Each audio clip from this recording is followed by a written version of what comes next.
ನಮಸ್ಕಾರ. ಭಕ್ತಿಯ ಮಹಾಯಾತ್ರೆಗೆ ನಿಮಗೆಲ್ಲರಿಗೂ ಸ್ವಾಗತ.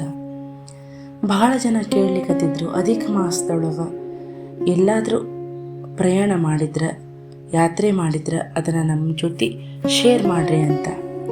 ಅದಕ್ಕೆ ಇವತ್ತಿನ ಒಂದು ಪ್ರವಾಸದ ಕಥೆಯನ್ನು ಹೇಳ್ತೀನಿ, ಯಾತ್ರಾ ಕಥೆ.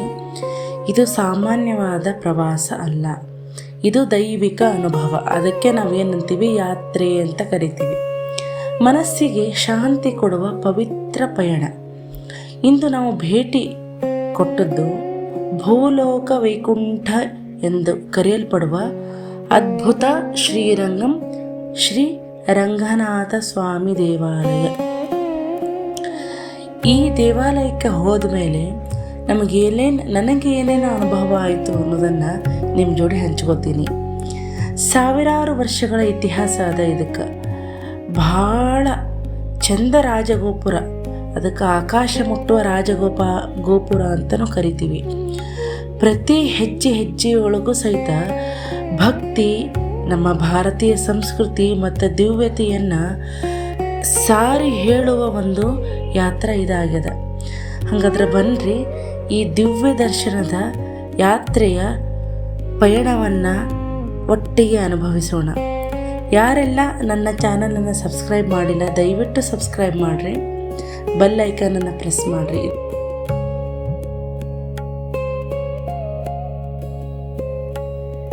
ಶ್ರೀರಂಗಂದಾಗ ನಾವು ಹೋಗಿದ್ವಲ್ಲ, ನಮಗೆ ಸಮಯನ ನಿಂತಂಗೆ ಆಗ್ಬಿಡ್ತು.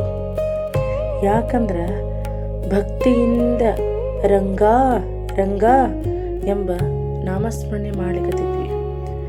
ನಮಗೆ ಹೆಂಗಾಗ್ಬಿಡ್ತು ಅಂದ್ರೆ ಮನಸ್ಸು ಸಂಪೂರ್ಣ ಶಾಂತಿಯಾಗ್ಬಿಡ್ತು. ನಮ್ಮ ಯಾತ್ರೆನ ಆರಂಭ ಆಗಿದ್ದು ಬೆಂಗಳೂರಿಂದ ಶ್ರೀರಂಗಮಕ್ಕೆ. ನಾವು ಬೆಳಗ್ಗೆ ರೀಚ್ ಆದ್ವಿ. ದೂರದಿಂದ ಕಾಣಿಸ್ತದು, ನಮ್ಮ ಉತ್ತರಾದಿ ಮಠದೊಳಗೆ ಇಳ್ಕೊಂಡಿದ್ವಿ. ಅಲ್ಲಿ ದೂರದಿಂದ ಆ ಗೋಪುರ ಕಾಣಿಸಿದ ಕೂಡಲೇ ಎಷ್ಟು ಮನಸ್ಸಿಗೆ ನೆಮ್ಮದಿ ಆಯ್ತಂದ್ರೆ, ಯಾಕಂದ್ರೆ ಇಲ್ಲೆಲ್ಲ ಬರೀ ಮಾಲ್ಗಳನ್ನು ನೋಡ್ಬಿಟ್ಟಿದ್ವಿ ಅಷ್ಟೇ. ಅದು ಏನೂ ಮನಸ್ಸಿಗೆ ನೆಮ್ಮದಿ ನೀಡೋದಿಲ್ಲ.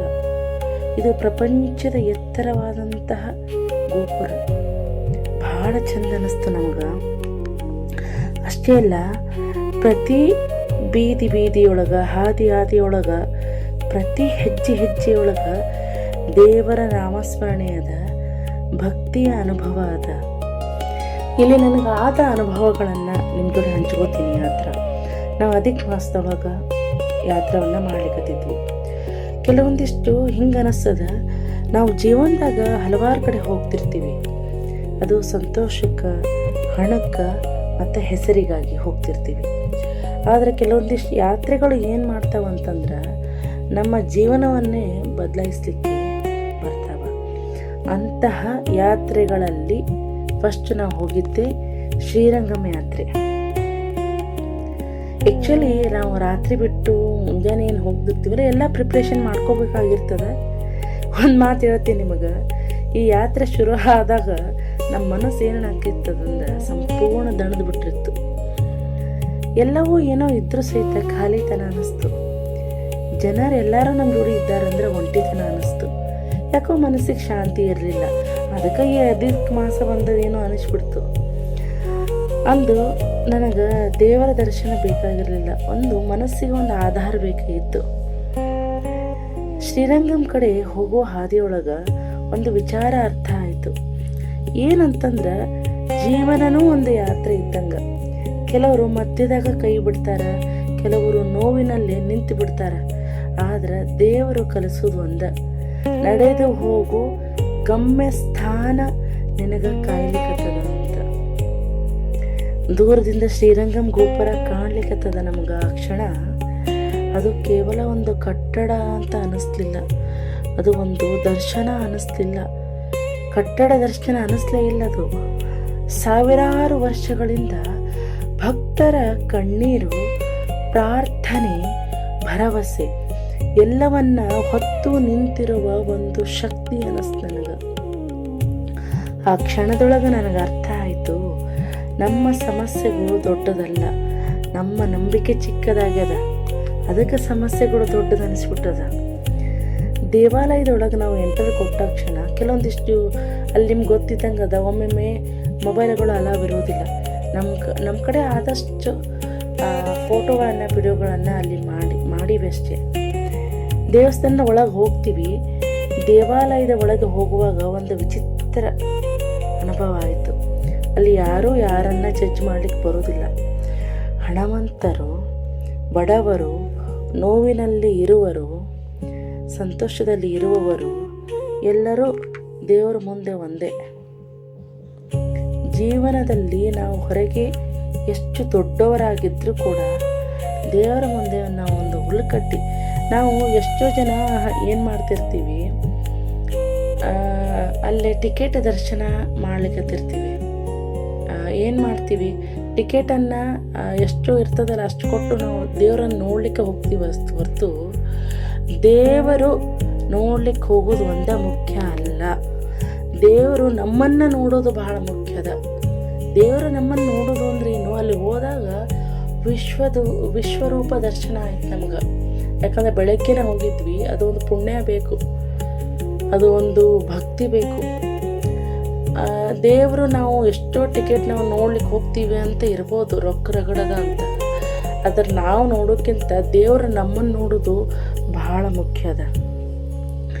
ಅಲ್ಲಿ ರಂಗನಾಥ ಸ್ವಾಮಿ ಮಲಗಿರುವಂತೆ ಕಾಣಿಸ್ತಾನೆ. ಆದ್ರೆ ಮಲಗಿರುವ ರೂಪದಾಗ ಒಂದು ದೊಡ್ಡ ಸಂದೇಶದ. ಏನು ಅಂದ್ರೆ, ಅವಸರ ಬಿಡು, ಭಯ ಬಿಡು, ಎಲ್ಲವನ್ನೂ ದೇವರ ಮೇಲೆ ಬಿಡು ಅಂತ ಅನಿಸ್ಬಿಡ್ತು. ನಾವು ಜೀವನದೊಳಗೆ ಪ್ರತಿಯೊಂದನ್ನು ಕಂಟ್ರೋಲ್ ಮಾಡಲಿಕ್ಕೆ ಪ್ರಯತ್ನ ಮಾಡ್ತೀವಿ, ಆದರೆ ಆ ವಿಷಯಗಳು ಪ್ರಾರ್ಥನೆಯಿಂದ ಮಾತ್ರ ಸರಿಯಾಗ್ತವೆ. ಆಮೇಲೆ ಅಷ್ಟೇ ಅಲ್ಲ, ಜೀವನವನ್ನು ಬದಲಾಯಿಸುವ ಕ್ಷಣನೂ ಅನ್ನಿಸ್ತು. ಆ ದರ್ಶನದ ಕೆಲವೇ ಸೆಕೆಂಡ್ಗಳಲ್ಲಿ ನಾವು ದೇವರನ್ನು ನೋಡ್ಲಿಕ್ಕೆ ಆಗೋದೇ ಇಲ್ಲ. ಹೌದಾ? ಯಾಕಂದ್ರೆ ಅಲ್ಲಿ ತನಕ ಹೋಗ್ತೀವಿ, ದಬ್ಬಿ ಬಿಡ್ತಾರೆ ಎಲ್ಲರನ್ನು. ನನ್ನನ್ನೇ ನಾನು ನೋಡಿದೆ. ಏನು ಆ ಒಂದು ಕ್ಷಣದೊಳಗೆ ದಬ್ಬಿ ಬಿಡ್ತಾರಲ್ಲ, ನಮ್ಗೆ ಅಹಂಕಾರ ಬರ್ತದ, ನಮ್ಮ ಭಯ ಬರ್ತದ, ನಮಗೆ ಕೋಪ ಬರ್ತದ. ಆದರೆ ಎಲ್ಲವೂ ನಿಧಾನವಾಗಿ ಕರಗಿಬಿಡ್ತದೆ ಎಲ್ಲೇ ಕ್ಷಣ ಅವನನ್ನು ನೋಡಿದಾಗ. ಆ ದಿನ ನಂಗೆ ಅರ್ಥ ಆಗಿದ್ದು, ಸಂತೋಷ ಅಂದ್ರೆ ಎಲ್ಲವೂ ಸಿಕ್ಕ ಜೀವನ ಅಲ್ಲ, ಏನಿದ್ದರೂ ಶಾಂತಿಯಿಂದ ಬದುಕುವ ಮನಸ್ಸು. ಯಾತ್ರೆಯ ನಿಜವಾದ ಅರ್ಥ ಏನಂತಂದ್ರೆ, ಯಾತ್ರೆ ಅಂದ್ರೆ ದೇವಸ್ಥಾನ ನೋಡಿ ಮನೆಗೆ ಬರುವುದು ಅಲ್ಲ. ಯಾತ್ರೆ ಅಂದ್ರೆ ಕೆಟ್ಟ ಮನಸ್ಸನ್ನು ಬಿಟ್ಟು ಬರುವುದು, ಅಹಂಕಾರವನ್ನು ಬಿಟ್ಟು ಬರುವುದು, ನೋವನ್ನು ದೇವರ ಬಳಿ ಇಟ್ಟು ಬರುವುದು. ನಾ ಹೇಳಿಕತ್ತೀನಿ, ನೋವನ್ನು ದೇವರ ಬಳಿ ಇಟ್ಟು ಬರುವುದು, ಹೊಸ ನಂಬಿಕೆಯನ್ನು ತೆಗೆದು ಬರುವುದು.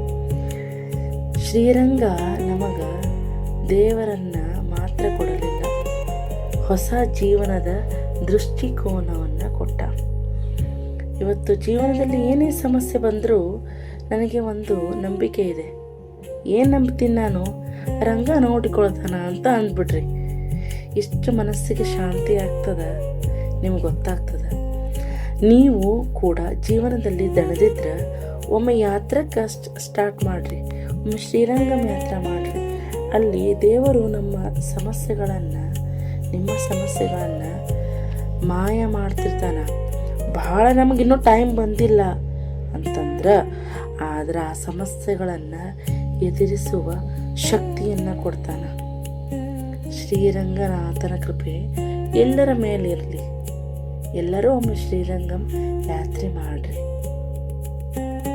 ಶ್ರೀರಂಗ ಶ್ರೀರಂಗ ಶ್ರೀರಂಗ, ಜೈ ಶ್ರೀಮನ್ನಾರಾಯಣ, ಜೈ ಶ್ರೀರಾಮ್.